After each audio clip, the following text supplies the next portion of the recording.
Assalomu alaykum bizni kuzatuvchilar. O'tgan yil yozda shu kapsulaga eshik-romlarini panorama uslubida qilib berdik.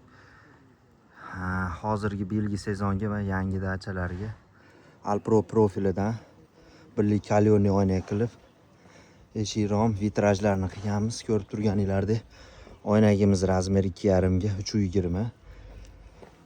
Juda ham chiroyli, manzarali joyda joylashyapti bu dachalar.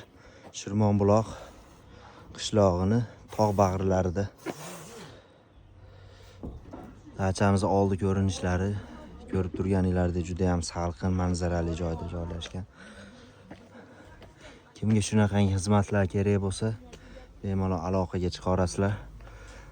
Dachani agar dam olmoqchi bo'lganlar aloqaga ham chiqarasizlar. Bu dacha ham xudo xolasa o'zimizga qarashli tez kunlarda ochiladi.